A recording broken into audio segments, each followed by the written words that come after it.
Welcome everyone to this special work session for City Council for December 15th, 2025. Marie, would you call the roll? Fritz? Here. Callio? Here. Lyon? Here. Dora? Here. Manetza? Here. This evening we have a presentation by MERS, but before that, I want to announce to everyone this is our night for Cookies with Council. We have quite a spread of cookies out there in the lobby. Anyone who wants cookies at any point in the evening, go get them and enjoy. Now, we'll have our presentation from a MERS presentation with Veronica Labar from MERS. Ashley, did you want to preface this with anything? Just that we felt with the new incoming group of council members, this would be a good opportunity to just provide information on our pension plan and answer any questions you might have before we head into budget season. All right, thanks. Thank you for having me here tonight. My name is Veronica Labar. I am your regional manager with MERS of Michigan. So it's my job to come out and speak with council members, employers, whomever, make sure that all the stakeholders understand their existing MERS plans and give you an opportunity to answer any questions that you may have. I've put together a short presentation. It can generally run a little longer than the time that we have allocated. So I'm going to go through it at a high level. We'll absolutely take your questions, although I often find that when a question is asked, the next slide contains the answer. So if I answer your question on the next slide or two, I may ask you to hold your question until we get to that in anticipation that I may have answered that question already.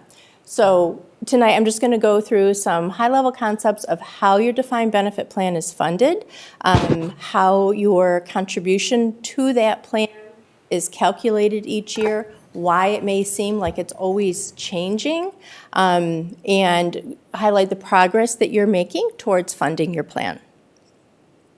So, of course, by way of introduction, MERS is not a part of state government. We are an independent services company that provides retirement benefits and other post-employment benefits. One of the main benefits of MERS is that we are able to pool assets to create economies of scale and bring savings to our members. We are also the sole fiduciary for our retirement plans, relieving boards such as yourselves from that obligation. We take on the fiduciary responsibility for all the legal compliance, investment oversight, payment of those payments to retirees, and then, of course, making sure our expenses are reasonable. So your defined benefit plan, to just go over what you have 6 different divisions. All but 3 of those divisions are closed, which means that there are no new employees being enrolled in those divisions. But existing employees can continue to work under the plan and can continue to accrue service under the plan to increase their benefit. The multipliers within those divisions vary. The divisions with active employees have all been bridged down to lower multipliers.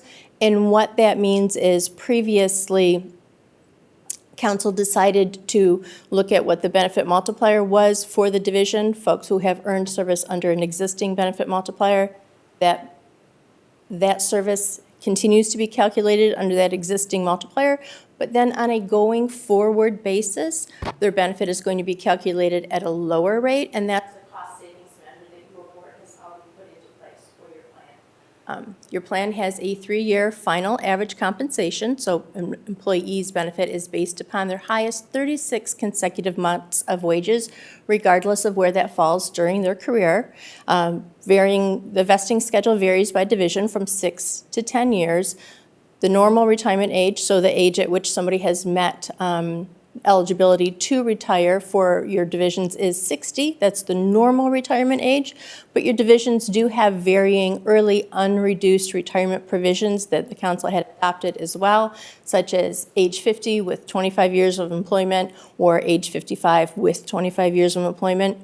Your plan also has a couple of other provisions that increase the benefits for those employees. One is a cost of living adjustment for the employees. And then some of your divisions also offer an additional survivor benefit to those employees. So what does all that mean?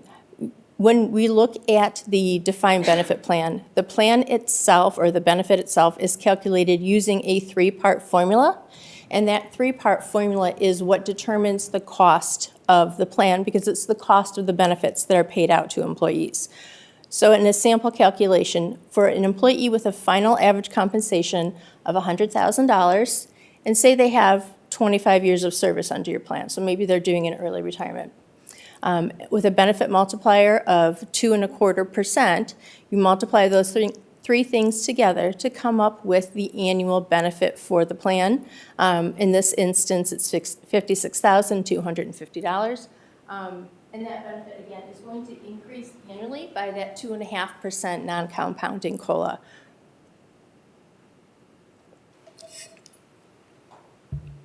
That benefit is going to be funded from three sources: employer contributions, employee contributions, and earnings on the investment of those contributions. And those investment earnings generally pay about half of the retirement benefits that go out to employees under the plan.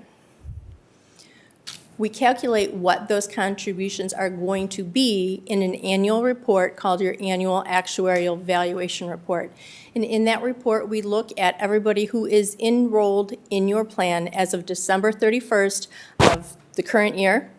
That report, so we're going to be doing this as of December 31st, coming up in a couple of weeks here. We'll take just a snapshot of everybody who's in your plan, the service that they have earned to date, what they're earning as far as their salaries, and then we will calculate the report, which will be available to you June 30th of 2026, and it is going to provide your contributions for your following fiscal year, so your fiscal year 2027. This report is going to project the cost of those benefits and tell you what your funded level is, but it does not actually determine the cost of the benefits. Again, the cost of the benefits are determined by that three-part formula for each of those employees under the plan. Now, in order to project the cost, we have to make some assumptions, right? We have to make assumptions about things like at what age people are going to retire, how long they're going to live, so that we can project how many years we're going to be paying this benefit to them in retirement. We also have to make some economic assumptions, things like wage inflation year over year. MERS standard wage inflation assumption is 3%. It's more nuanced than that to reflect things like longevity and merit pay. We also have an investment return assumption. Our current assumed rate of return for our plan is 6.93%. That means those contributions that are going into your plan, the assets that are in your plan, are projected to long-term earn 6.93%. Now, it's not going to be exactly that every year, but that's a long-term average that we're projecting under your plan. We look at the assumptions that we use in the plan, such as those that I just mentioned, every 5 years as part of an experience study to make sure those assumptions continue to be reasonable. We don't want to be funding your plans based upon the same assumptions that we were using 30 years ago because things change. For example, we just finished our study from 2019 through 2023 because we look back at the past full 5 years.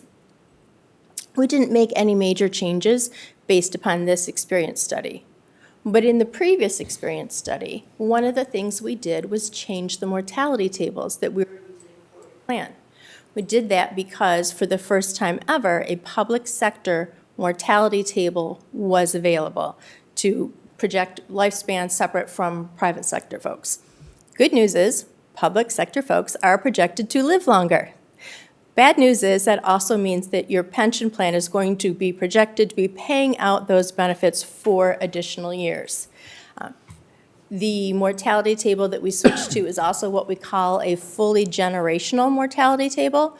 And that means things like, we all know just instinctually that my lifespan is projected to be longer than what my grandmother's was, right? And so the mortality table that we're using recognizes that mortality improvement within the table. When we made that change years ago and suddenly said, okay, we have to project that we're going to be paying these benefits for longer, that decreased the city and all the other MERS customers' funded level, because we were funding assuming that you had a certain amount of liability based upon how long we were projecting to pay those benefits.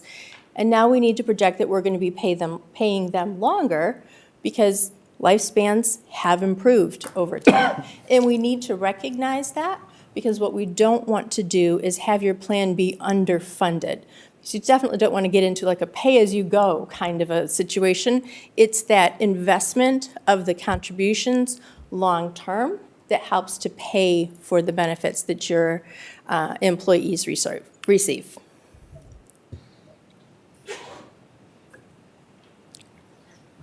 So when we calculate the contributions to your plan, bless you. Thank you. If we were to look at the market value of your assets, which, you know, the city gets a statement of fiduciary net position every year, it's like a bank statement, shows the balance going in, out of the plan, the investment gains or losses that were experienced in that year.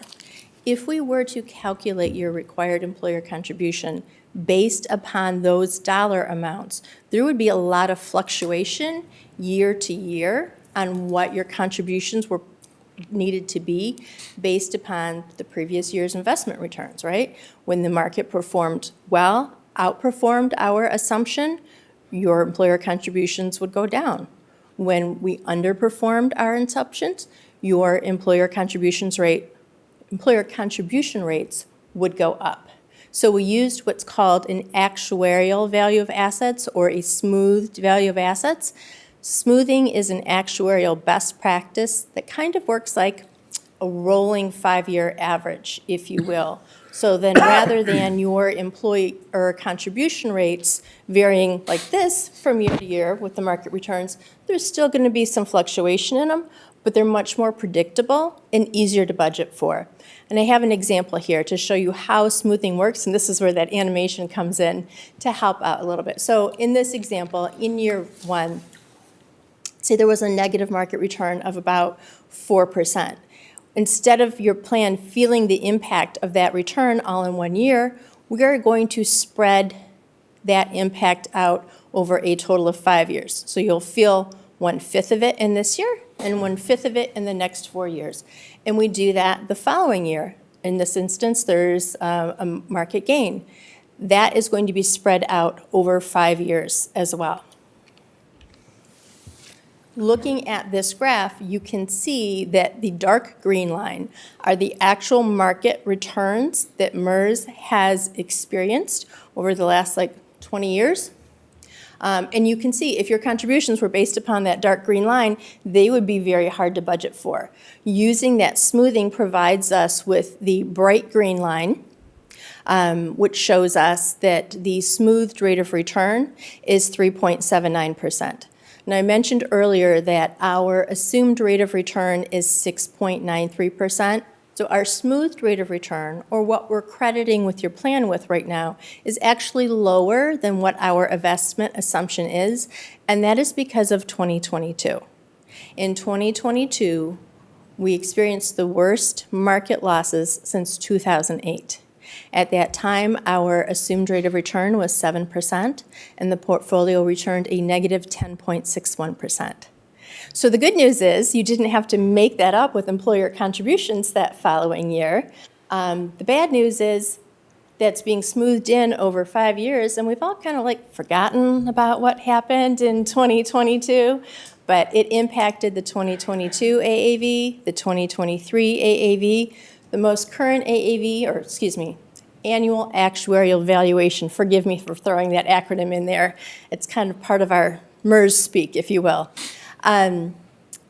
So the most current annual actuarial valuation report right now is your 12/31/2024 report, because 12/31/2025 hasn't happened yet. So we felt it in that one, and we're going to continue to feel the smoothing in of those losses for 2 more years. So it really does help stabilize the contributions that you need to make for the plan, but sometimes it can feel like ripping that Band-Aid off a little slowly. Another thing that AAV does is it will look at what we projected was going to happen last year versus what actually happened last year, right? And then any difference between what we projected was going to happen and what actually happened is either going to be an actuarial gain if your plan experienced less liability than what we had projected, or an actuarial loss if your plan's liability grew more than what we had projected. Either way, a gain or a loss, which is also referred to as an unfunded accrued liability, is going to be amortized over a fixed period of time. We don't just hand you a bill and say, oh, here's the difference. So again, makes it easier for you to budget for these fluctuations. Now, MERS uses a fixed amortization period each year, but we use a layered amortization period. So for open plans, the amortization period is 15 years. For closed divisions, and remember I said all of your divisions are closed, we use a 10-year amortization period. This example just shows an open plan with 15-year amortization period. So at the end of 2023, any losses experienced in 2023 were reflected in the 2024 report. They are going to be spread out over 15 years. The next year when we look at the report, any differences, losses, or actuarial gains are going to be spread out over a new 15-year period, and so on. So when we tell you that the unfunded accrued liability in your plan is going to be amortized over a fixed period of, say, 15 years, it is, but then the next year there's another 15-year period and another 15-year period. So your plan is always going to be about 15 years away from being fully funded, unless and until the day comes when all of our actuarial projections are exactly right. And when that happens, I'm going to play the lottery. Your plan, like I said, does have closed divisions.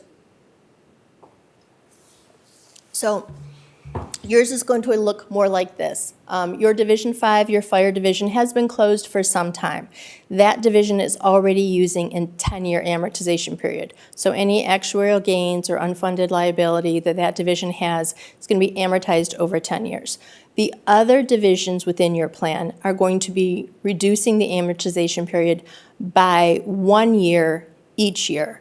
So last year they came on as a 14-year amortization period. In this next report, they're going to come on as a 13-year amortization period, and so on until we reach that 10-year amortization period, and then they're all going to continue to come on as 10-year amortization periods. So your actuarially required contribution is going to be made up of 2 parts. One is the employer's normal cost of the plan. The normal cost of the plan is the cost for those folks enrolled in the plan to earn 1 more year of service under the plan. Projected cost for them to earn 1 more year of service. We don't know when we're giving you your contribution rates if they're going to get a large raise mid-year or something. So it's a projected cost. And then it's also made up of a payment, an amortization payment towards that unfunded accrued liability, and that gives you your minimum employer contribution to the plan. And again, if all you make are those minimum contributions to the plan, your plan is designed to be fully funded at the end of the existing amortization period that is in place. Now, another thing that your board has been done, another fiscally responsible thing, is using a surplus division to accelerate the funding of your plan. So if all you pay is that minimum contribution, again, your plan is going to be fully funded at the end of that amortization period. Some municipalities, yourself included, because you're obviously using a surplus division, have decided that you want to improve your funded level more quickly than that. And so we have what are called surplus divisions, where you can make additional voluntary contributions to the plan and put them in this surplus division rather than putting them in the divisions that have employees in them. Because by putting the assets in a surplus division, it counts towards your overall funded level, but it does not impact the future actuarially determined contribution to the plan. Because if you think about it, if your plan is 60% funded, the employer contribution to the plan is going to be a lot more than if your plan is 80% funded, right? We're going to be trying to make up that lost ground within that amortization period. So if you just make additional voluntary contributions to the plan and you don't put them in the surplus division, it's going to bring up your funded level. MERS is going to reduce your required contribution to the plan, and your plan is still going to be fully funded at the end of the amortization period that's in place. Using a surplus division is kind of akin to a mortgage where you're making a payment towards principal instead. Because if you have a mortgage that's $1,000 a month, and 1 month you have $1,200, and you want to put that extra $200 towards your mortgage, for most of us, our goal is not to owe $800 next month. For most of us, our goal is to put that $200 towards the outstanding balance of the mortgage. So a surplus division works similarly. Assets in the surplus division are invested right alongside the rest of the assets in your plan. They earn the same returns as the rest of the assets in your plan. But when we go to calculate your required contribution to the plan, we do not consider those. And therefore, we are not reducing what we're billing you. And so your plan is going to achieve that fully funded status more quickly. And I have some reports in a moment. I'll share your AAV with you and show you that in that AAV. I do have some resources to direct you to if you have additional questions beyond this. Our web page has an annual actuarial valuations page that I've kind of highlighted on there. There are a couple really great videos in there. One of them is going to talk about our assumed rate of return, smoothing, and another one that's useful in there is going to talk about our dedicated gains policy, which I do want to talk about before we look at your actual report. So looking ahead to next year, I told you that we did our experience study recently, and we looked at the assumptions that we were using. And in this most recent experience study, we didn't make any major changes to those. But a plan that is already in place is to gradually reduce our assumed rate of return to as low as 6.5%. MERS does a capital markets analysis every 3 years, and we determine what we call our range of reasonable assumptions, and it's our goal to be at the bottom of that range of reasonable assumptions with the assumed rate of return that we use in your plan. But if we were to just reduce the assumed rate of return for your plan, it would immediately drop your funded level for your plan because we would be assuming that less of the dollars going into your plan are coming from investments. So conversely, they would have to come from contributions to the plan. So MERS has instituted an automatic dedicated gains policy. And it's kind of tied to that smoothing concept that we talked about. So instead of smoothing forward all of the assumptions, or excuse me, all of the gains in a year when we exceed our assumed rate of return, we're going to recognize more of those assets in that first year in the plan and then smooth a smaller portion of those assets forward. And by recognizing some of those assets in your plan first year, it can offset the reduction of that assumed rate of return. And I say that, and I say looking ahead, because as of November 28th, MERS returns were right around 15%. So I know we've exceeded our assumed rate of return, and I fully anticipate that this policy is going to kick in. It only kicks in when we exceed our assumed rate of return by a large enough amount. For example, last year, our rate of return, I believe, was 7.84. I've been looking at 2E numbers. It was 7.84%. We did not use the dedicated gains policy to reduce the assumed rate of return because we didn't exceed it by enough to offset the impact of reducing that investment rate of return assumption for your plan. So I have your AAV reports here. I want to point out a couple specific tables that will help you understand where your plan is towards your funded level, towards your employer contributions. While I'm passing those out, do you have any questions on anything I just went over? Anyone have questions? Are we using that surplus division when we make our additional payments? Yes. I think this last year was our second year.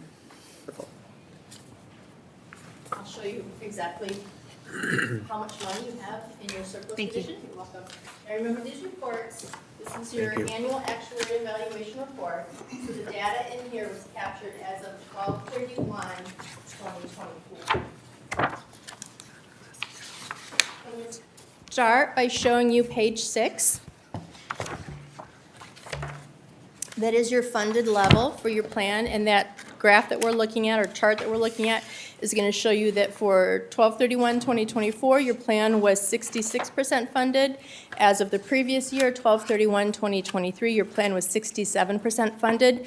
That drop of 1% in your funded level is to be expected, because remember I talked about smoothing in those losses from 2022, so we're still feeling that. The rate that was credited to your plan was 3.79%, which is less than our assumption, so that's why it went down instead of going up. Page 7 looks at the employer contribution rates for your plan. And again, I'm going to be going through this fairly quickly, but you please feel free to stop me if you do have questions. So the top table on page 7 is the employer contribution rates to your plan. We do not show them as a percent of payroll for your divisions because, again, they are closed, and we know that your payroll is shrinking, so there's no point in putting it as a percent of payroll that would just continue to escalate. We do bill it as a flat dollar amount for those divisions. And then you can see what the employee contribution rates are in the table below that.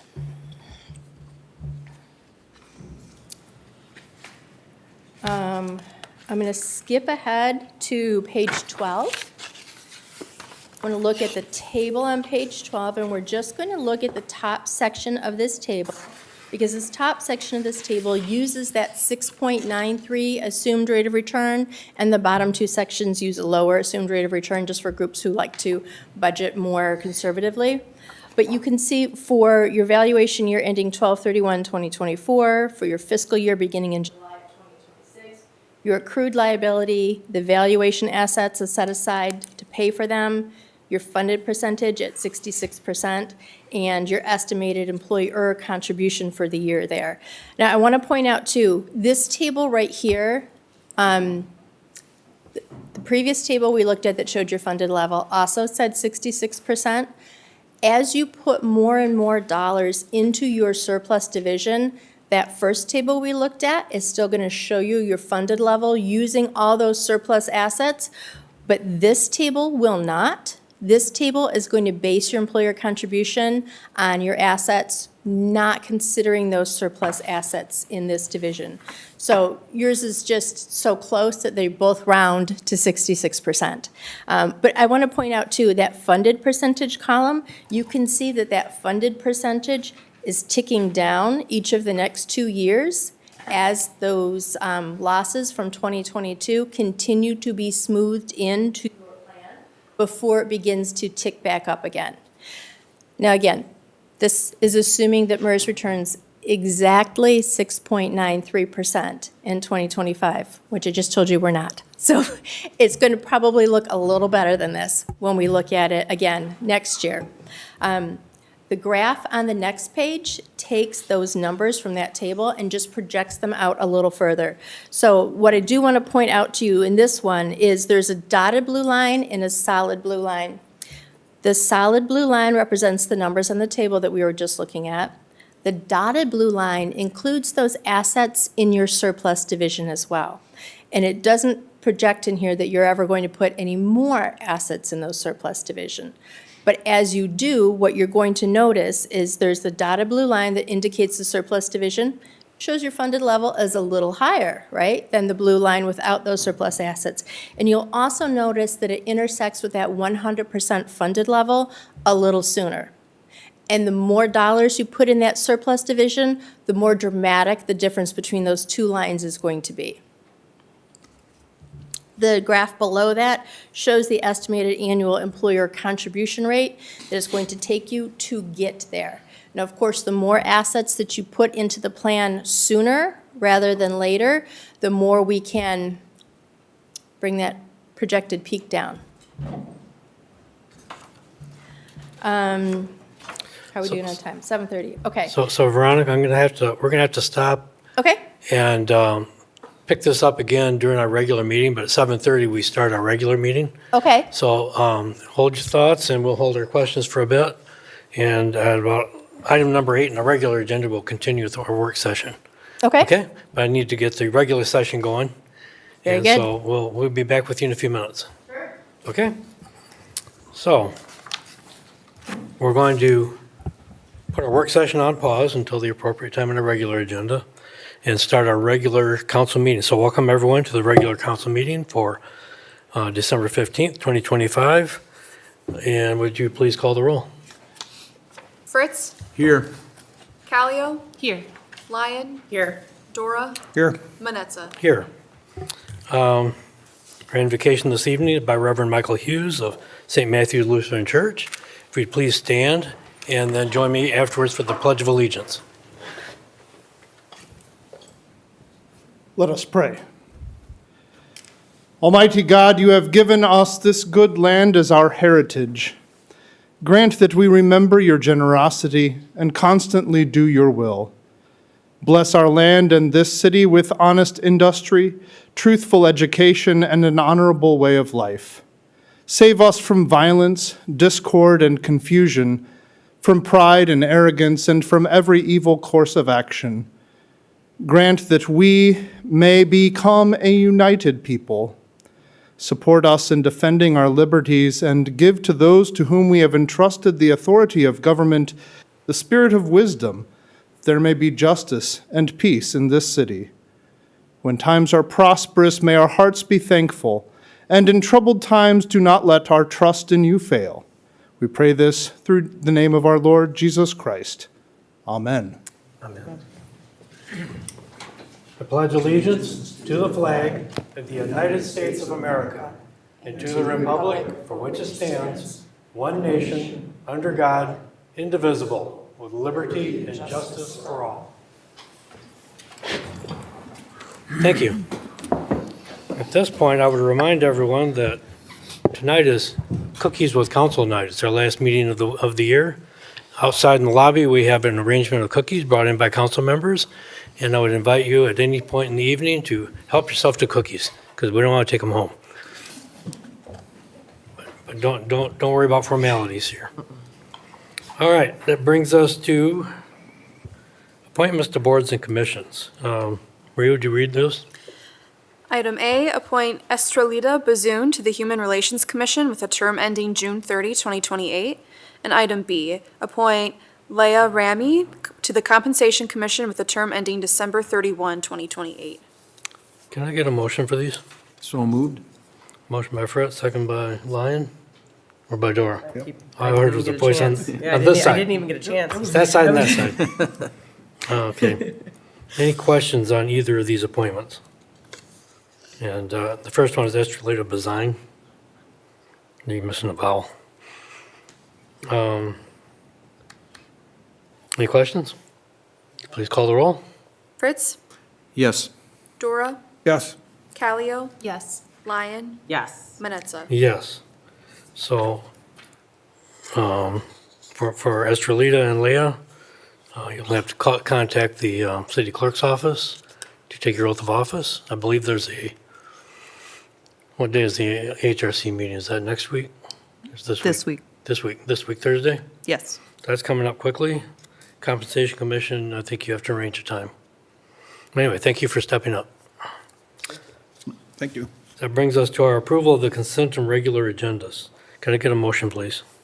A motion? Seconded. Motion by Lyons, second by Callio.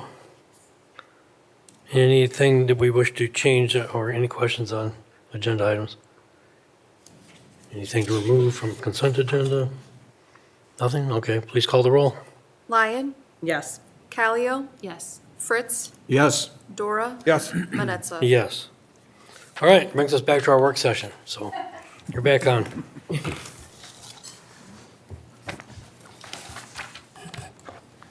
You all are impressively quick. I've been to my share of meetings, so I appreciate that. We try to be efficient. You are. Okay. Next, let's take a look at page 14. Table 1 here takes a look at those employer contribution rates and breaks down how we arrived at those, okay? So you can see for each of your divisions, there is a total normal cost assigned with the division. As I mentioned earlier, that's the projected cost for folks enrolled in those divisions to earn one more year of service under the plan.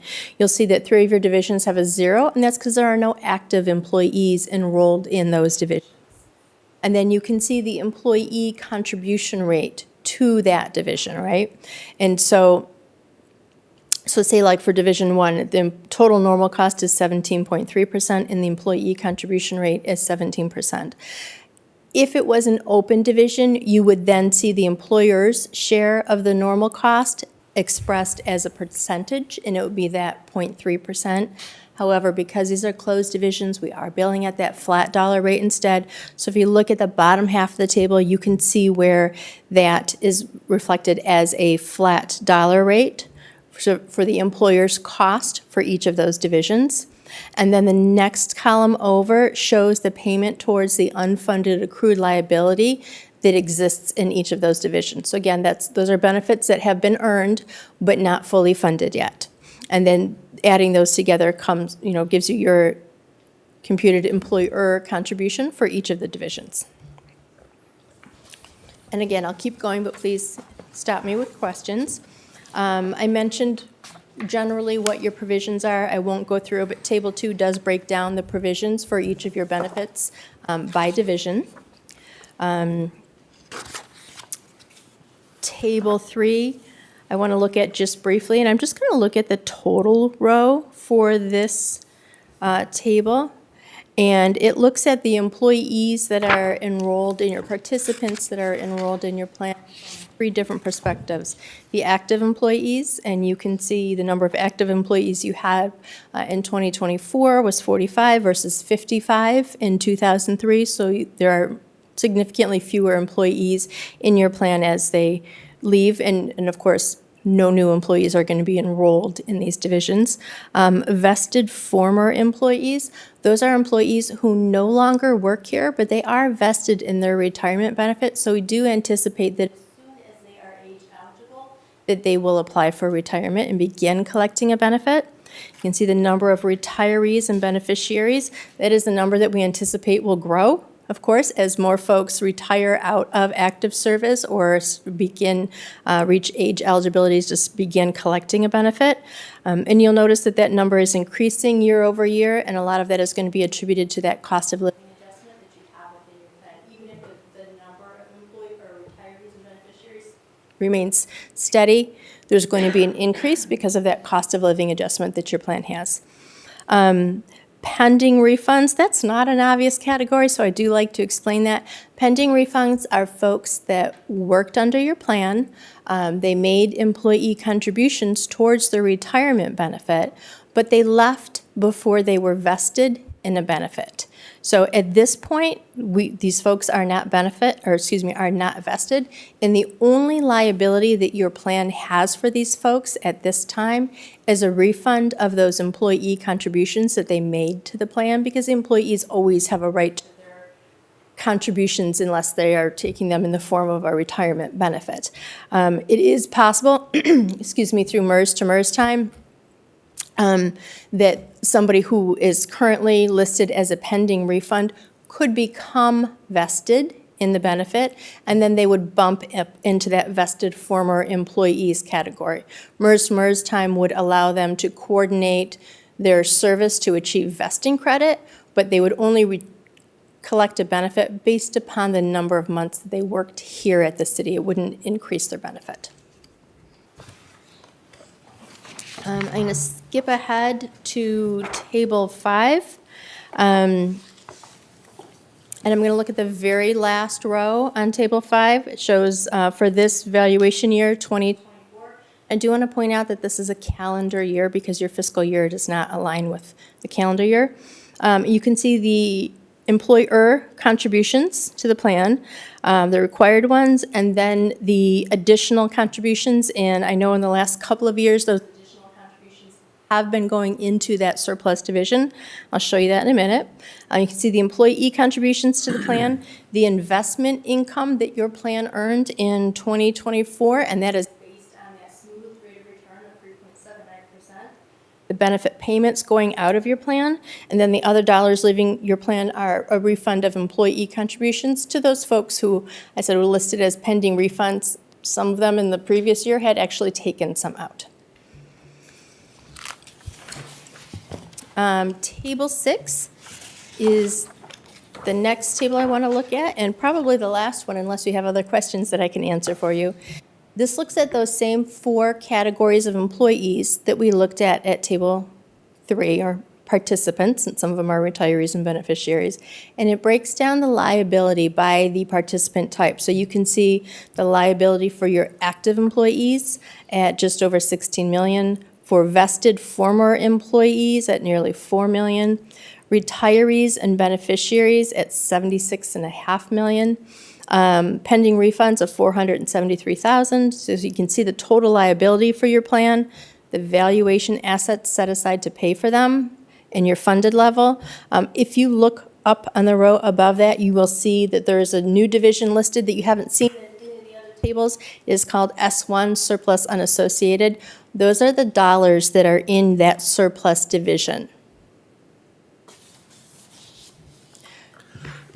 So we looked at Table 5 and we saw that you contributed $500,000 in 2023, $300,000 in 2024, and as of 12/31/2024, the balance in that division was $8,904 and change.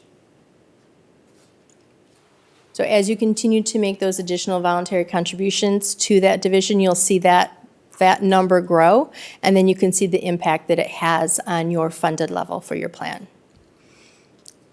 Now, there are a lot of other tables in here, but I'm not going to go through them all unless you really, really want me to. No takers? Any questions on anything I did discuss? Okay, who has questions? No, I just really appreciate your time in going through this and walking us through it. We've talked a lot about this, I think. I mean, especially Sarah and I think leading up into the campaign period and learning as much as we could. We did talk a lot about this, and so it's nice to just have it broken down so simply. Wonderful. I'm happy to be here now. I'm happy to come back next year, and I'm available throughout the year for any questions you have. I appreciate you giving us the tour of all the numbers, quite frankly. There are a lot of more helps, doesn't tables it? in there, as you mentioned, and I think there may be further questions further down the line once we have some time to sit and digest them all. But there are a lot of numbers in there and a lot of figures to look at and a lot of years and terms.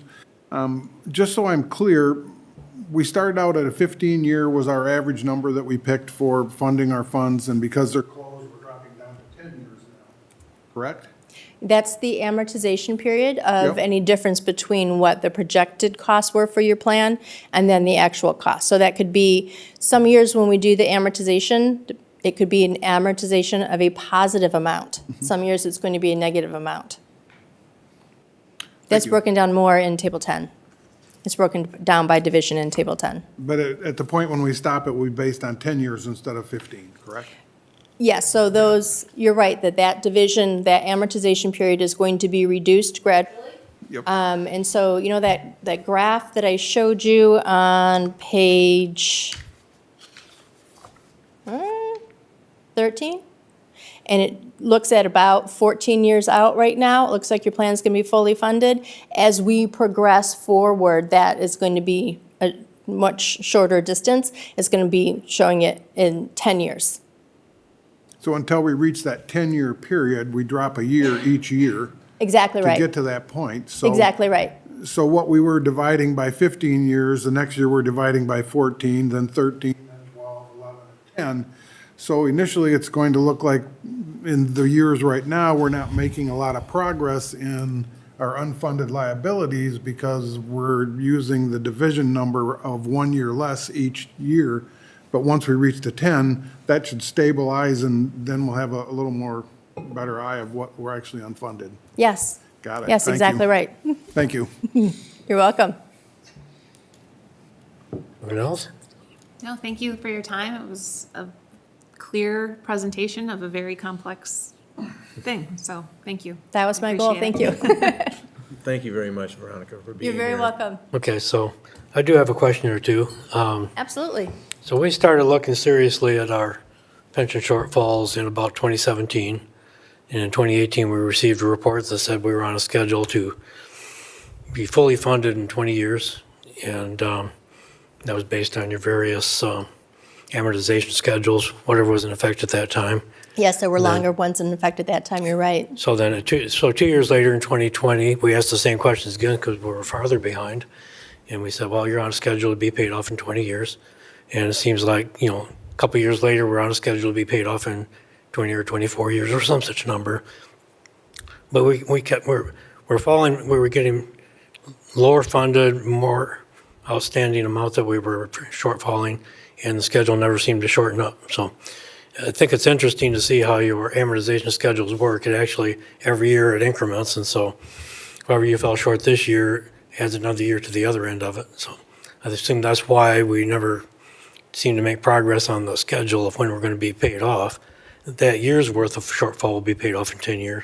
Exactly. The next year's would be another year, and the next year's another if you keep having shortfalls. So this is probably why it's such a moving target for us. Yes, that you hear that. You hear people say it's a moving target. And, well, you told us 10 years ago we're going to be paid off in 10 years. Yep. And that we were paying off 10 years ago is now paid off. What you're paying off now is what has accumulated since then and going forward. So you're very right. At a certain point, especially with the dollars that you're putting in the surplus division, your plan is going to get to the point where it is 100% funded.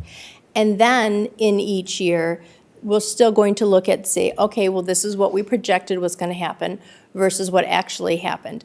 Once you get to the point where your plan is 100% funded, it's not like, well, okay, now we're done.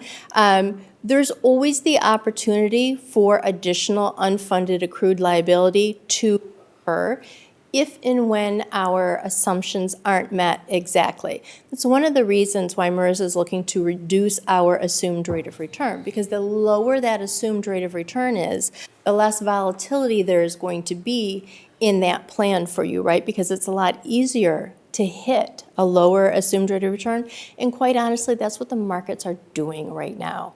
I've heard, I don't remember it myself, but I've heard, back in the day, you used to be able to easily get 7% in bonds. Well, it's been a long time since we've been able to do that in the investment markets. And in order to achieve a 7% return or a 6.93% return right now, we need to take on a lot more risk than just bonds. And so a lower assumed rate of return is going to take some of the volatility out of the plan and make it much more easy to meet those assumptions that we have in place. Once you get to the point where you have no active employees in your plan, and everybody who is a vested former employee has claimed their benefit, and you will eventually get to a point with a closed plan where all you have are the retirees and their beneficiaries who are drawing a benefit. And let's say you're 100% funded at some point, and there is still the opportunity for an unfunded accrued liability or an actuarial gain to occur within your plan going forward. Now, it's going to be a lot less volatility, right? Because it's going to generally come from things like if we don't meet the assumed rate of return. And we always know there are going to be years when we don't, and there are years when we're going to knock it out of the park, but we've got that average, right? So there is an opportunity for some unfunded accrued liability to develop then. There's also possibility that all of your retirees live to 105. Well, that's not what our mortality tables tell us what to expect. So if there's longevity, then your benefits are going to be paid for longer. So there's always that. We do have some groups that with using that surplus division, even once their plan is 100% funded, they choose to keep some assets in that surplus division as an emergency savings account, if you will. So that if and when some unfunded accrued liability does develop in your plan in the future, you have those assets already in your plan, already reaping the rewards of the investment in the market that you can use to pay any employer contributions that might be required down the line. Okay, I understand. And of course, our frustration on our end is that we never quite seem to be making a lot of progress on it. So the fact that it's a moving target, there is no fixed principal we're paying down. It's all projections and who knows where it's going to end up. So yeah, it's, and of course, it's a drain on our budget every year having to do this. And we just like some idea that we're making progress. And you are. Okay. And again, I'm happy to come in as regularly as you need me to go over it with you and answer any questions that you have as you make your progress towards getting it funded. All right. Well, thank you for your time, all the information, and I understand better now than I did when I walked in today. Excellent. Mission accomplished then. All right, thank you. Thank you. Any other questions? All right. Well, that was actually an excellent work session. Appreciate it. So at this point, we will open our first call to the audience. This is the first of two opportunities for members of the audience to address council on any item, whether on the agenda or not. Those addressing council will be asked to provide their name and address, will be limited to 3 minutes of speaking time, and council will hear all comments for future consideration, will not have a response at this time. Those not physically present who would like to call in may dial 616-935-3203. Good evening. Good evening. Hey, Josh Bruger, 626 Slayton Avenue, visiting as County Commissioner Josh Bruger tonight with a year-end update. I'll probably speak with Mayor Manetza about maybe doing something longer early next year during a work session if you'd like. I have about a 15 to 20-minute presentation that I recently did for the Rotary with loads of details that I'd love to come share with you guys. Okay, but tonight... We'll figure that out. Yeah, you got We'll it. work with Tonight, Ashley I've on got that. top five for the county. It's been a busy year, so busy that my wife would point out I haven't been able to get a haircut. I'm looking less like a commissioner from Grand Haven and more like the surfer from Grand Haven. So with that in mind, let me kick this off. We settled 5 lawsuits this year that were related to the prior board activities, 5. Number 4, we recently received a $500,000 grant from the EPA to help out with Phase 1 and Phase 2 environmental studies throughout the city of Grand Haven, for example. Mayor Manetza and I think Mike and maybe even Mike Dora will recall that we used these numerous times for, among other things, the diesel plant to help out with funding coming from the county through the EPA, the other way around. And we've also used it for manufacturing out by the airport to help manufacturers expand when they want to acquire additional property. I can talk to our new members about Phase 1 and Phase 2 studies at a later time. Number 3, I think 3 things that we accomplished in the city of Grand Haven. Mayor Metz and I, along with Jerry Rabideau and Mark Powers and Ferrisburg Mayor, whose name Richard Carlson, worked on a letter to the governor that helped out and finally alleviated the dredging block, if you will, in the Grand River. So we were able to get that done working together.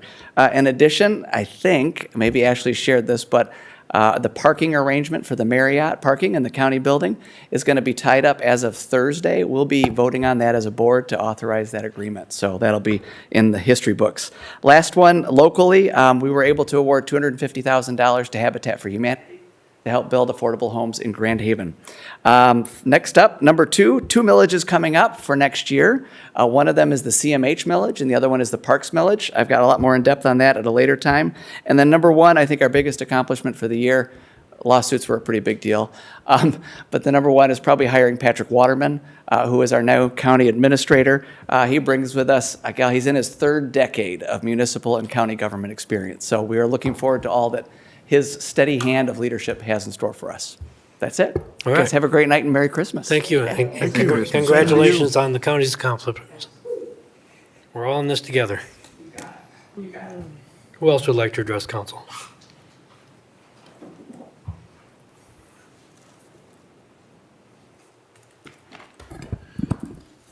Good evening. Jim Hagan, 400 Lake. What I'd like to do is talk a little bit about what I've just recently found out about the diesel plant project. Some of it I found to be really quite surprising. There's been quite an evolution from where we started. We started with an event center, maybe some offices, and maybe a restaurant. And just recently, I guess at the EDC Brownfield meeting in August, this has changed to 6 condos inside the old building. So instead of an event center, basically we have 6 condos, and they're talking about a small restaurant.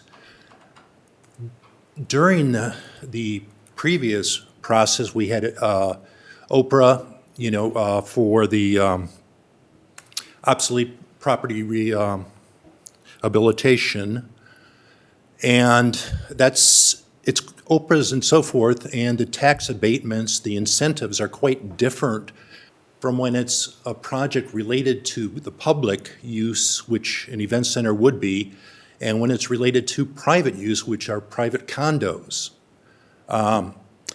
I can't imagine what the private condos in that building are going to go for. I think I can say fairly confidently the people who will be buying them will be multimillionaire type of asset people. So the way I look at it right now, we've got incentives and tax abatements that are not at all applicable to private residences. And I think something really needs to be done about it. We can't go ahead with what we had. It's not fair to ask the people of Grand Haven, who many of them will make so much less than what the purchasers of these condos will be getting. We can't ask the community members to basically, I almost call it subsidizing, but I guess it's incentives to make these condos cheaper for them. So something needs to happen, and I don't think the public has been properly engaged on this. We've been finding out little snippets, and it's been very, very difficult to find out this information. Last week, I got a email which all of council, the mayor, and 5 of city administration received, and it lays it out very, very well. So I actually want to start reading a little bit of this. You can cut me off when I get to the 3 minutes, because I think it's really important for the audience to realize that there's been a tremendous change going on, and that, members of the public are asking for more input in this whole process, since it's not the same. It's apples and oranges, and not the same at all. Okay, I'll continue on. All right, you get another shot at the end of the meeting. All right, who else would like to address council at this time? Anyone? There will be another call to the audience at the end of the meeting. We have no public hearings tonight, so you can't address us on any specific agenda item. But if you have any other comments on anything at this time, now would be the time to come forward. Otherwise, at the end of the meeting, you can also speak. Seeing no one, I'll close the call to the audience. And that brings us to our consent agenda. Would you please read that?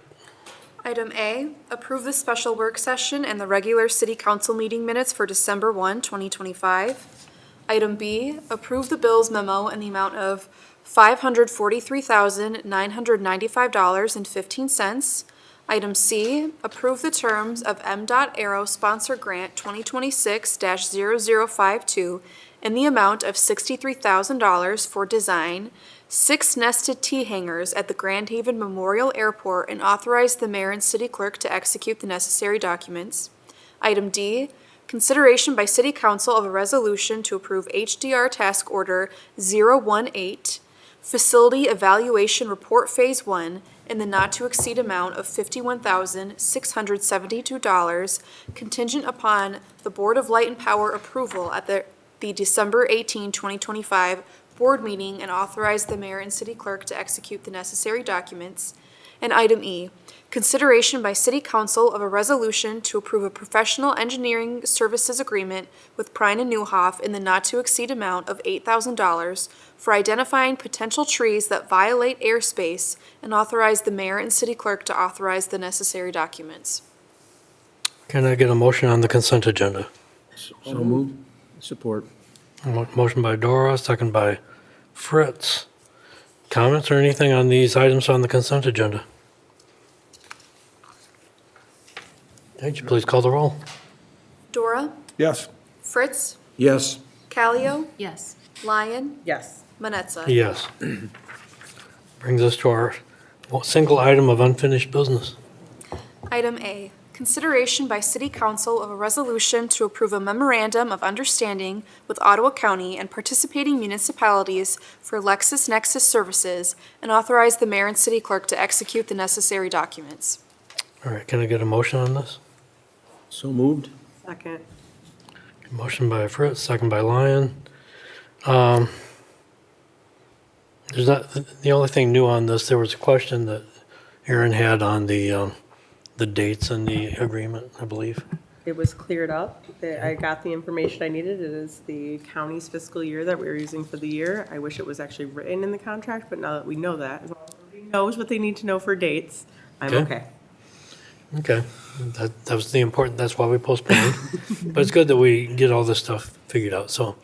Chief Hudson, you got a Good comment? evening. Nicole Hudson, Director of Public Safety. Just here if you had any questions or additional. We're the last one to sign on this MOU, so our part will actually take place after today's agreement, and then moving forward, it'll be a 5-year contract. So it'll be a really good resource for our agency and the partnerships with local law enforcement to try to do more analytical data tracking and utilizing a lot of systems that are out there to at least try to prevent crimes and also decrease crime rates and things like that. So we're pretty excited to partner with Ottawa County Sheriff's Department.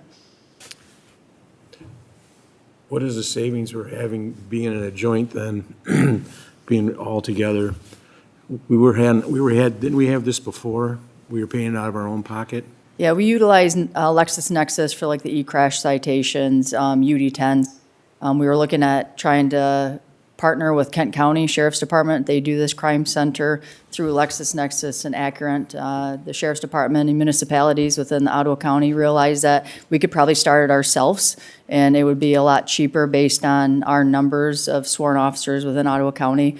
And so there's a cost savings to us doing it within our Ottawa County, which will then alleviate us having to use LexisNexis through the e-crash. So it combines it, so we'll be able to at least do a cost savings about $1,700 a year. That's good. Thank you very much. Any other comments, questions? Please call the roll. Fritz, Yes. Lyon, Yes. Callio, Yes. Dora, Yes. Manetza. Yes. First item of new business, please. Item A, consideration by City Council of a resolution to approve awarding the bid to Life EMS as the future ambulance provider for Grand Haven City and authorize staff to proceed with contract negotiations in conjunction with our regional fire partners. Administration recommends approval. Can I get a motion on this item? So moved. Second. Motion by Dora, second by Lyon. Chief. All right, Nicole Hudson, Director of Public Safety. Tonight before you, just kind of give you a background on why this is in front of you. We've had a partnership for approximately 20 years with the Northwest Ottawa communities, and that includes City of Grand Haven Township, part of Port Sheldon, Ferrysburg, Spring Lake Village Township, Crockery. And for the last 20 years, we've had a contract with North Ottawa Community Hospital, and that has obviously changed. Within that contract, we've been able to have a baseline that's staffing minimum requirements, and ambulance on scene for fire, also response times, community support, and also equipment and training. So with this contract, we had a regional oversight committee. So between the fire chiefs and also elected officials or managers, we've been able to partner and communicate through this contract in the last couple of years. And knowing this contract was coming up in December, back in June, we took a real hard look. It was a conversation that no one had to have, but we had to have. And so we looked at it and looked at some of the changes and some of the concerns that we had with the consistency of staffing, consistency of response times, patient care, and really just our expectations in what our communities deserve and what they deserve moving forward in terms of EMS response. And so back in November, a month ago, we put an RFP along with an attorney, and we ended up sending out based on our wants and needs for our community. It included minimum staffing equipment exchanges, which is crucial because it allows us to try to reduce our cost when we utilize our medical equipment. Obviously, fire scene standby and community collaboration.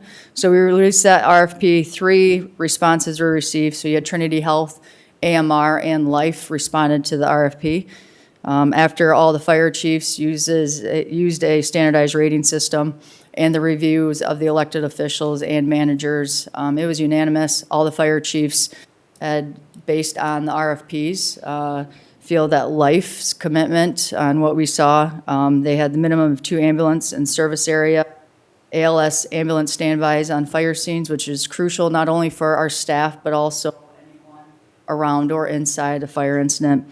They also will exchange ALS and BLS medical equipment. Again, with that cost savings to us, any equipment on scene that they'll be able to switch out will reduce our cost. They also will do a CAD-to-CAD integration, which is a huge investment for them, but they'll be able to get real-time dispatch information from our Ottawa County Dispatch Center, so their response times were reduced, and they're really reducing that amount of communication, which usually is the thing that breaks down the most. They also want to partner with us and learn about our EMS areas, so they asked within a 4 to 6 month period, they want to reevaluate and see about additional staffing and what that looks like. They have the ability to use AI and other programming to look at response times, call volume, be able to shift and navigate different rigs, different staffing to try to reduce that response time. So obviously, there's going to be a learning trial period. And so with that, we'd like to move forward with having conversations with Life and what this looks like as a contract. Obviously, once a contract is agreed upon, we will bring that back to City Council for final approval. But that's what is in front of you tonight. All right. Questions and comments from council members? Hi. Just a few, because there would be a new service provider. I think things to look at potentially going into the negotiations would be, obviously the term of the commitment, but any kind of cost escalators of a year-over-year impact. Yeah, and I apologize. So Life was the only RFP that came back that would offer everything that we requested with no subsidy. Okay. And they also were looking at a 4-year contract with 3 additional 2-year extensions. So they're looking at a long-term. I mean, when you look at a CAD-to-CAD integration with our central dispatch, that's a huge investment, over 6 figures. So they want to invest all around, and so without any upfront cost or long-term cost. Okay, great. And then, what kind of service level guarantees would be put into the contract, I think is a consideration. And then what kind of accountability to response time would be just things to look at how those metrics would be measured and qualified.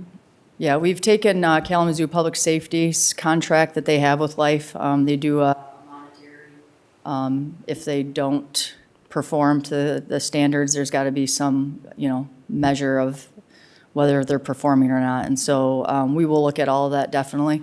But no, I appreciate the insight. I appreciate all that you have done, not just you, Chief Hudson, but the other chiefs in the room as well, and everyone involved, 7, 8 different communities, in putting the time and effort into doing this very comprehensive study and RFP to improve these services. I've heard from a lot of community members that are not happy with the ambulance service we currently have. This, to me, looks like it is going to be a step up. It is, as you said, there's no additional subsidies to be added to it. It covers basically everything that everybody is looking for, so I'm going to support this. I'm looking forward to 10 years of collaboration with them, and hopefully we will see the result of that in some reports from your department or some of the others. Thank you. Yeah, thank you. I would like to echo that as well. I've been very honored to sit next to these fire chiefs and work together in collaboration and partnership. Not only are we mutual aid partners, but it's impressive the level of service and the caliber of people within these departments, and they just want better, and they want better for our community. And also to our city manager, who's had to sit on these as well throughout the last couple of years, and the elected officials. It's been a long time coming.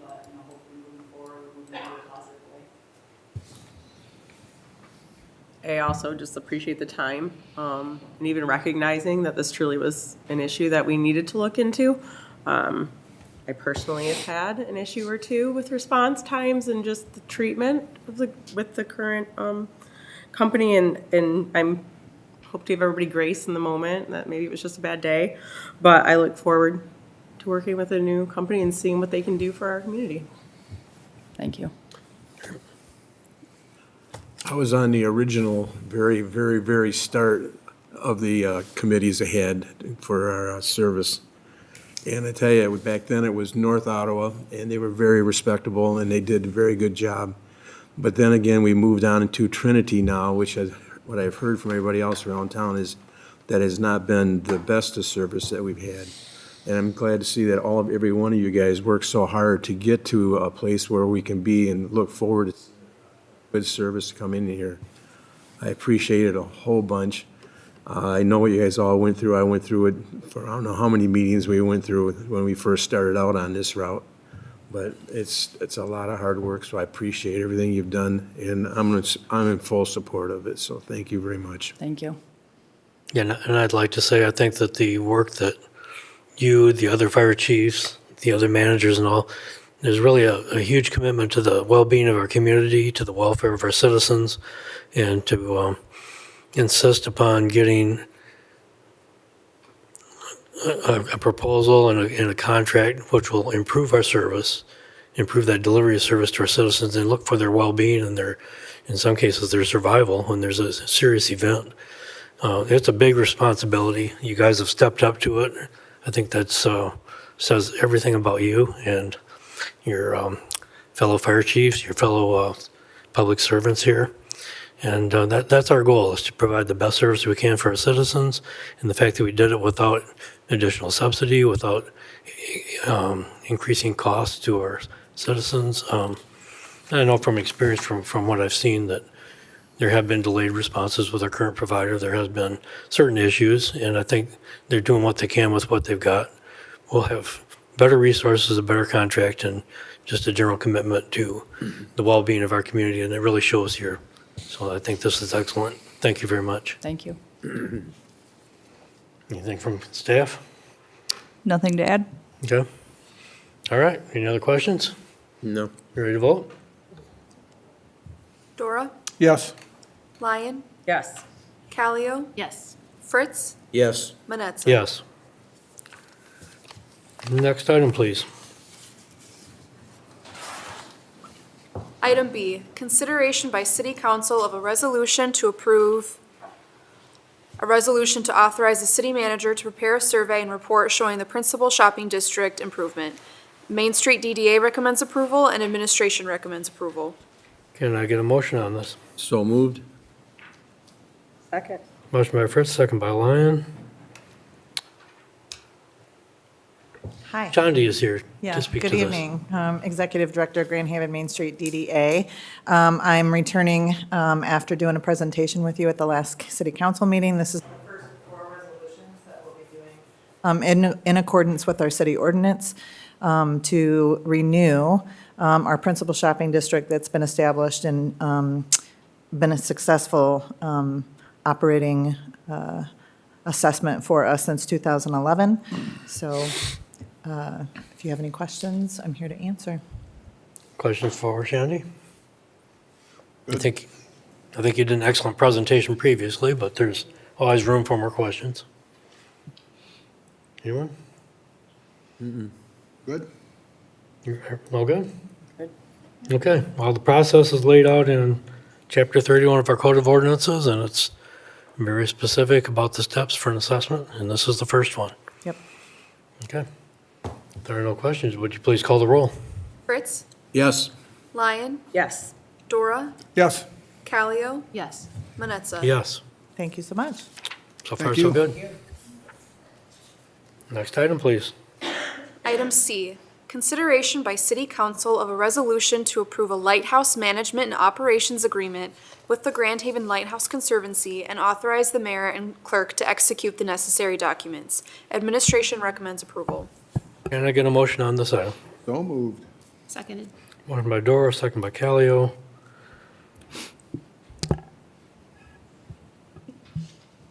Ashley, shall I Introduce go directly this? to Mrs. Dora? I guess we didn't convene ahead of time. I can introduce it, and then Okay, please Lisa introduce this. can help me answer any questions here.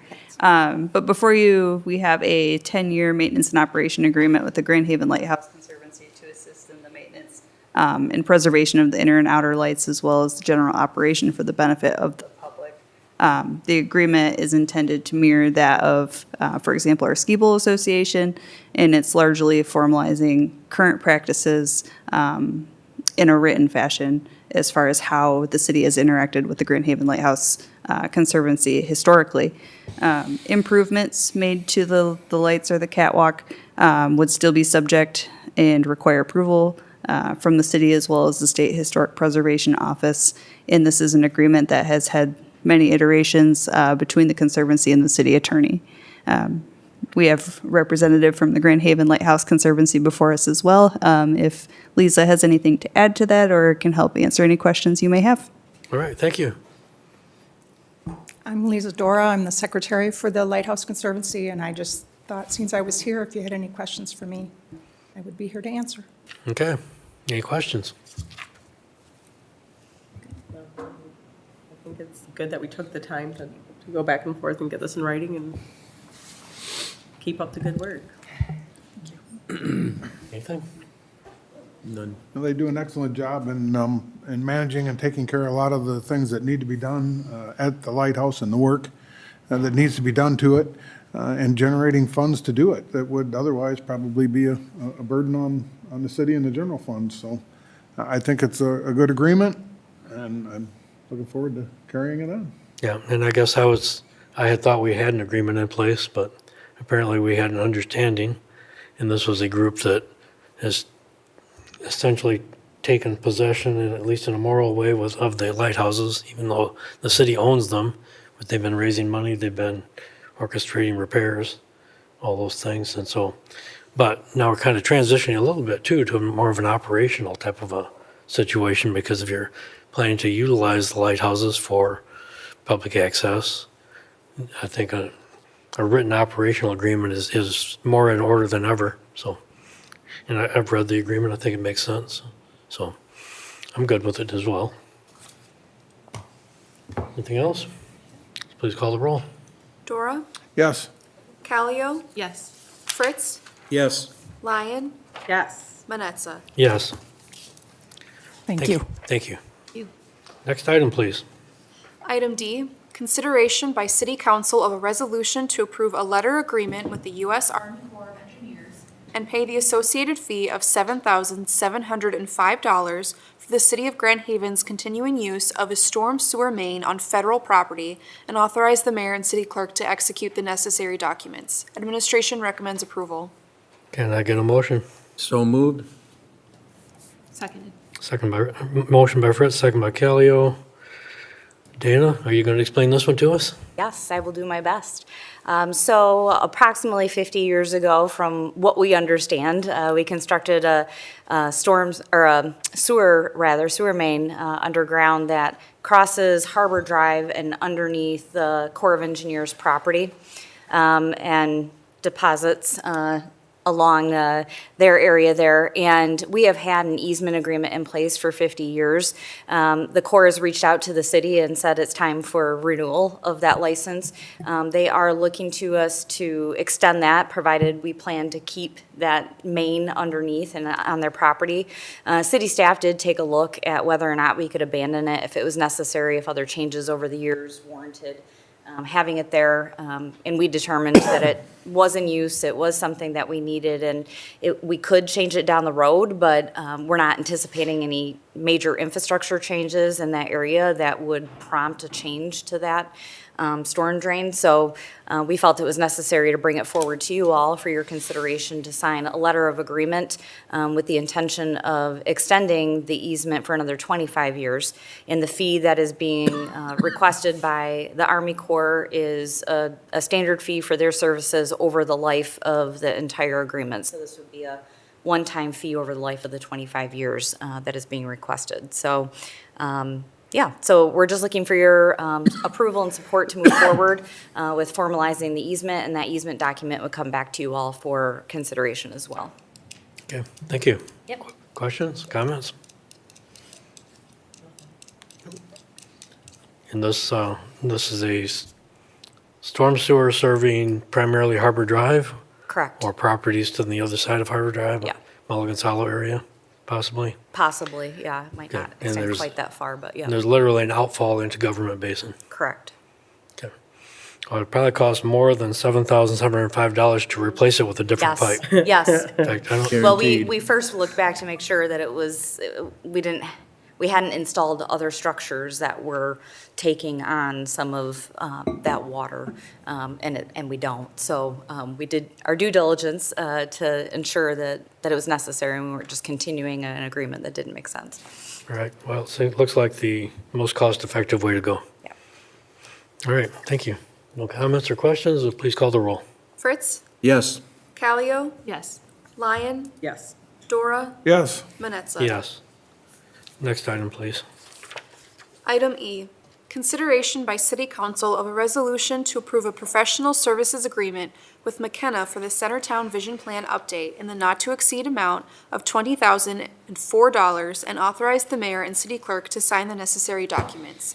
Planning Commission recommends approval and administration recommends approval. Can I get a motion, please? So moved? Support. Motion by Fritz, second by Dora. Brian? Shall we call on Brian, or would one of you like to introduce this? Come on up, Brian. Good evening, Brian Urquhart, City Planner. If you recall, during the September 15th meeting, City Council approved the RFP selection for the Centertown Vision Plan update. That was also received approval from the DDA and the Planning Commission at their meetings in September. So the proposal includes the $20,004, 75% of which were allocated in that motion to come from Redevelopment Ready Communities technical assistance dollars. So we're part of the Redevelopment Ready Communities program, and this is one of the benefits that we receive from that. So we applied for that, we were able to get through, but because of some challenges that were occurring at the state budget, there was some uncertainty when those monies would be, if and when they would be funded.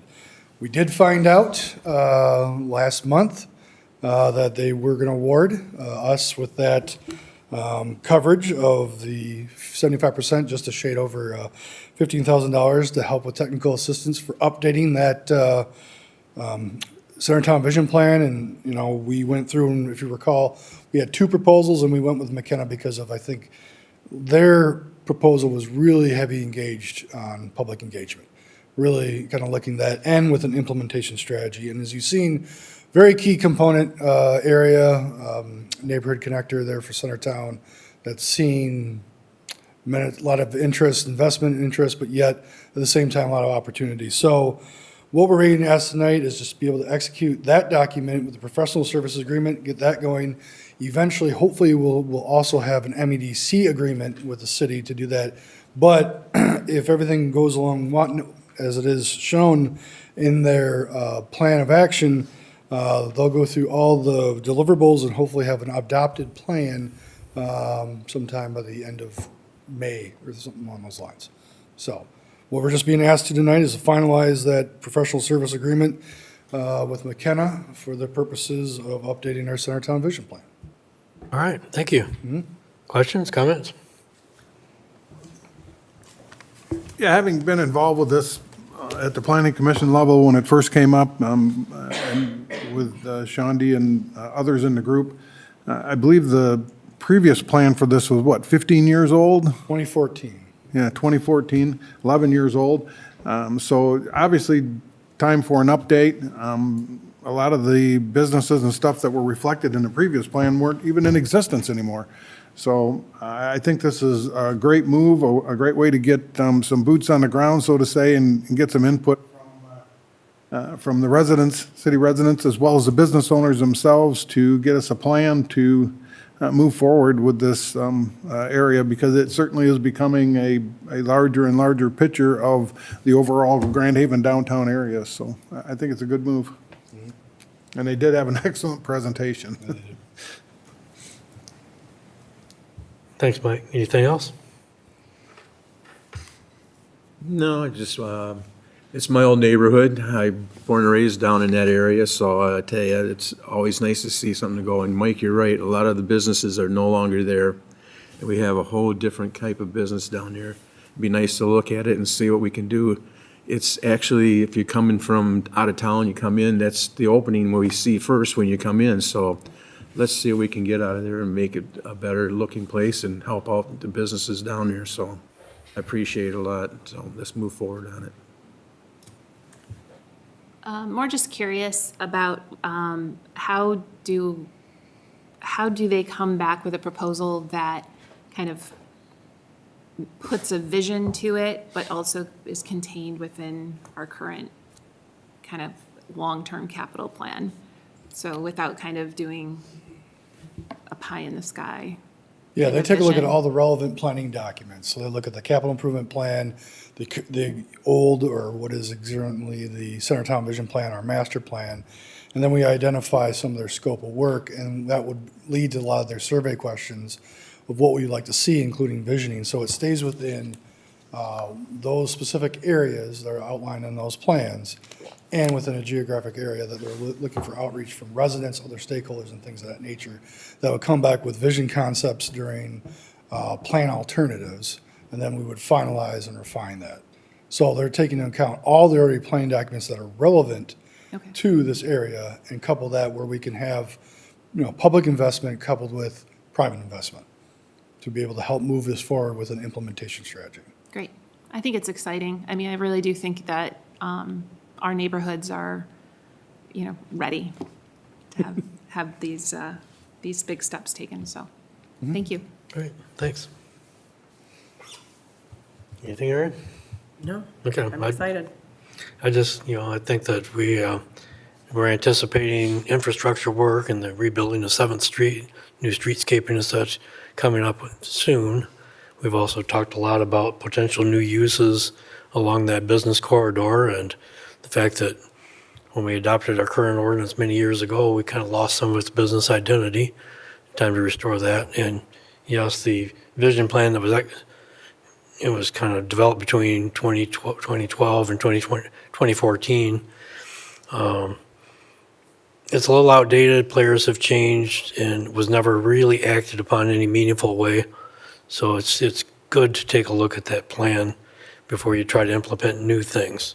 Every time you change zoning, change uses, change some of those fundamental pieces of a neighborhood, you need to take a step back and look at what do the people there want, what does the community want, what can work and what wouldn't possibly not work. I mean, all those things would come out in a good, robust community exchange.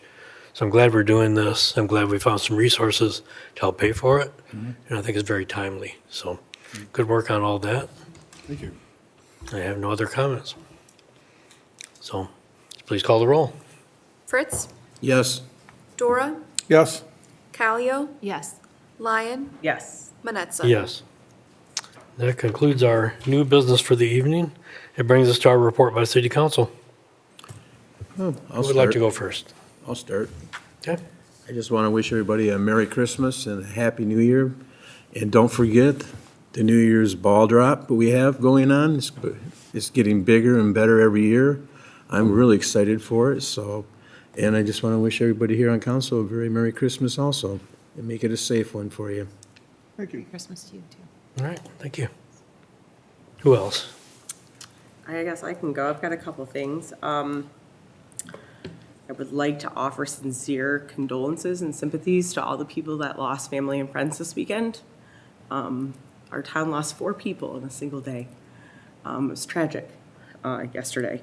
So sending all of those condolences out there to everybody that is grieving.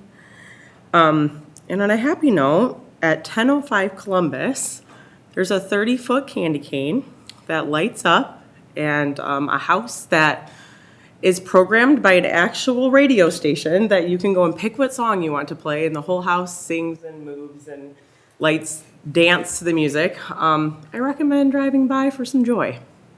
10:05 Columbus. Yeah, I can pretty much see it from my place. It's fantastic. Thank you. I'd like to second Aaron. Tragic, tragic day for this community, and my sincere condolences. And on a happier note, for those who celebrate in 10 sleeps, Merry Christmas. For those who celebrate, tonight is the second night of Hanukkah, so happy Hanukkah to them. And then just for the whole community, I just wish everyone peace and joy and safety and health for this season and for 2026. And Merry Christmas and Happy New Year to you and yours. All right, thank you. Thank you. Yeah, it's been a busy couple weeks. We had the Jingle Bell Parade, which everybody participated in. Great weather, great turnout, lots of people. Seemed to go off without a hitch, so I think it was very well organized. Attended the Officer Flahive Memorial this couple days ago, and that was very, very well attended as well. And wish to reach out and thank his family for the sacrifice that he has made for all of us. Cemetery Board, DDA meetings, Planning Commission meetings, Center Town meetings, and Sustainability and Energy meetings, all the past couple weeks. So I think I saw Bob about, 4 or 5 times in a row? Probably. All good. Wish everybody a Merry Christmas and a Happy New Year. Enjoy your time spent with family and friends. And everyone on council as well. Merry Christmas and Happy New Year, and see you at the ball drop. Okay, thank you. I would like to also echo the tragedies we had in the past few days. It's very unfortunate this time of year, sometimes overshadows the joy we feel at Christmas, but these things sometimes happen. We just need to keep our thoughts with those who have suffered losses in the community, who's lost important and loved people. So second, I appreciate the thoughts of other council members and everyone else in that regard. And yes, we have good things coming up, and so we should enjoy our holidays and be glad for what we have and be glad for each other. So on that note, I'll send it to the city manager. Just say, don't get too excited for the new year because we still have our goal setting on Wednesday at 5 o'clock. So one more meeting. And other than that, I don't have anything else. All right. And before I turn it over to our second call to the audience, I will again remind everyone that there's probably still a whole bunch of cookies out in the lobby, and they need to be eaten by someone. So before you leave, your assignment is to make sure you eat cookies. All right, now, our second call to the audience this evening. At this time, members of the audience may address council on any item, whether on the agenda or not. Those addressing council are asked to provide their name and address. Will be limited to 3 minutes of speaking time. Council will hear all comments for future consideration, will not have a response at this time, and you may call in at 616-935-3203. Who would like to address council?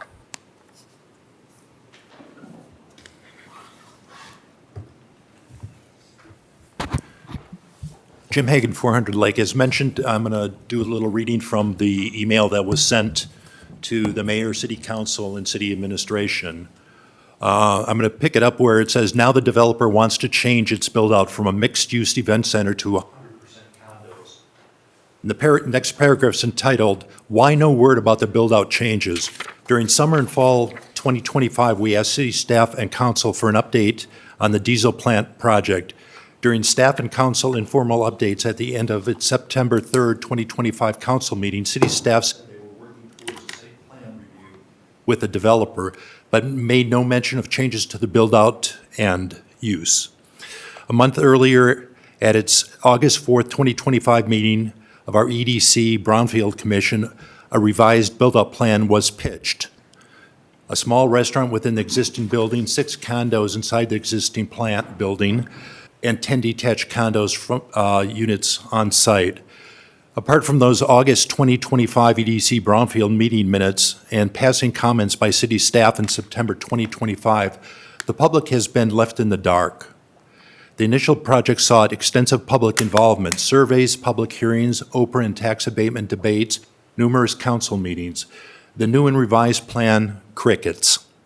The prior council liaison to the EDC Brownfield Commission is no longer on council. The new liaison needs to update council and the public with full and clear details on the changes and why. So continuing on with that email that was sent, the impact of changes in build-out plans. The diesel plant project was a fiasco from day one. It sold too low, it gave a tax abatement too high, it's dragged on for too long. It's only human for the city to want to let this quietly slip through the cracks and under the radar. This project is already embarrassing enough. Why shed light on this build-out change and rub public salt into the city wound? Why shout it from rooftops? But that's the wrong approach for several reasons. Number one, public doesn't deserve a bait and switch. Number two, public hearings were based on one planned build-out. That's now changed. 3, the Oprah was created for one type of reuse. That now has changed. 4, the developer's Oprah application at the state of Michigan swore an affidavit of one type of build-out and use. That's now changed. Number 5, our city tax abatements and recapture years are less for condos than event centers. These build-out changes unravel all the city's assumptions and decisions from day one. Those city decisions are arguably invalid and possibly should be rendered null and void. Next paragraph, a fresh start of 2026 council eyes. We're the start of a new council session with 3 new members, a majority. Now's the perfect time to put a new set of eyes, council eyes, on this whole diesel plant debacle. And I'll end it there. All right, thank you, Jim. Anyone else would like to address council at this time? Last chance before you have to go eat cookies. All right, hearing nothing, if there is no further business, then this meeting is adjourned. Thank you for coming. There, he's been calling my name for an hour and a half. Amazes me. I have to talk more. Slowly but surely. One more time. I'm just glad I didn't. I can't take those cookies. I mean, thank goodness Kenzie's has her holiday party tomorrow. You haven't seen my house. There's more cookies around. You can't open up anything and find, there's cookies everywhere. Aaron, what's the I don't address? know. Columbus? 10:05. So it is just east of, you literally can't See it from here? It's just east of St. Pat's Street on Columbus. I can literally see it from my garage. Yeah, usually we help them Down put that up, Columbus and you but can't miss it, right? neither Seth nor I were invited to help this year because we're not really tall enough. You really need more height. Thank you. This is my daughter. Hi. How you doing? Hi. Nice to meet you.